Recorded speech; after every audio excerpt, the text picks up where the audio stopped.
ساسانی سلطنت چې دی دا په 226 عیسوي کې د دې بنیاد ایښودل شو تر 241 هجری پورې دار عیسوي پورې دار رسیدلو او په دې کې چې کوم ملکونه شامل ایران، عراق، ارمانیا، افغانستان، ترکی او د شام بعضې حصې دا یو ډېر لوی وسیع او عریض سلطنت او د دې چې کوم ابتدایي دور و هغه اردشیر اربکان د دې ابتدا کړې وه چې د د پلار نوم بابک او دوی د دې سلطنت قیام پذیر شوي عمر فاروق رضی الله عنه په خپل دور حکومت کې چې ساسانی سلطنت را روانو دې هم شکست ورکړو. بل طرف ته بازنطینی سلطنت چې دا د سلطنت روم مشرقي حصه وه. سلطنت دوه را روانې وې د صحابه کرامو په دور کې او دې ته به روم سلطنت وي، د روم امپایر.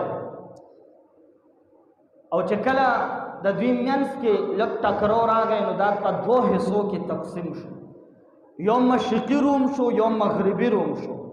مشرقي چې دی دوی چې کوم بادشاه بازنطین هغه ځان له خپل اعلان وکړو، بازنطین خپل دارالحکومت وګرځاو او د ده نامه بازنطین وه نو د بازنطین په نوم باندې قسطنطنیه چې کوم د ده دارالحکومت و د بازنطین نه بدل کو قسطنطنیه جوړ کو.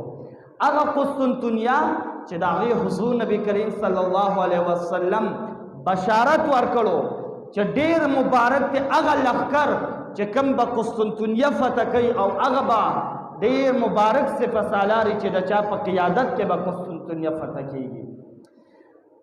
نو په 1930 پورې دغه قسطنطنیه باندې مشهور و. بیا چې کله ترکی ملک د سلطنت عثمانیه چې کوم دی ټوکړې ټوکړې شوې د دوی نه ټول ملکونه جدا شو او ترکی ځان له پاتې شو. نو بیا ترکی چې دی قسطنطنیه نه نوم بدل کو، استنبول نوم یې پکې کېښودو. نن چې د ترکیه کوم دارالحکومت د استنبول دا په اصل کې قسطنطنیه و.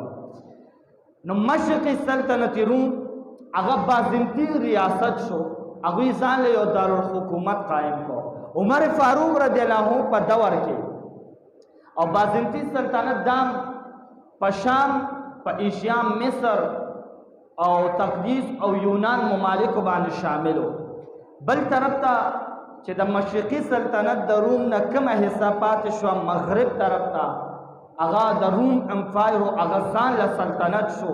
هغه چې دی په مختلف ممالکو باندې چې نن کوم ممالک دي لکه انګلستان، سپین، فرانس، ایټلی، یونان، ترک او مصر، په دې ممالکو باندې دا مشتمل او دې ځان له یو ریاست او یو سلطنت قایم کړو.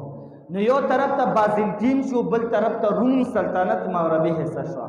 عمر فاروق رضی الله عنه په خپل دور حکومت کې د دواړو سلطنتو له ماتې ورکړې وه.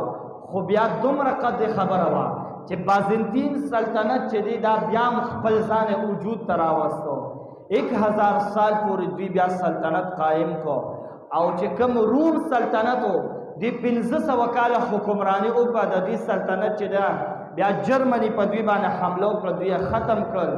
او چې کوم دا بازنطین سلطنت دی دا 1000 کال پورې قایم و چې کله په 1453 عیسوي کې سلطنت عثمانیه په 1200 کې قایم شو. سلطان محمد عثمان اول د هغې بنیاد کېښوده او د ده په اولاد کې په 1453 کې سلطان محمد فاتح راغی. هغوی چې دی بیا د بازنطین چې دی قسطنطنیه چې د دوی دارالحکومت و د دوی مین ځای و چې په دې باندې 6 حملې شوې وې خو قسطنطنیه فتح شوې نو ډېر مسلمانانو پکې شهادت نوش کړو. د ډېر عظیمه قلعه جوړه کړې وه خو مسلمانانو دا فتح نه کړه ځکه حضور علیه السلام د دې بشارت اورولی و. خو چې کله سلطان محمد فاتح دور راغی نو په 1453 هجرۍ کې بیا مسلمانانو چې دی قسطنطنیه فتح کړه او د بازنطین ریاست او سلطنت مکمل خاتمه وکړه. نو دا د عمر فاروق رضی الله عنه دور و چې دوی مبارک یو طرف ته د بازنطین سلطنت خاتمه کړو، هغوی هم شکست ورکړو. بل طرف ته د ساسانی سلطنت خاتمه کړې او مسلمانانو چې دی د مسلمانانو حکومت او سلطنت چې دی دا وسیع او غریض علاقو باندې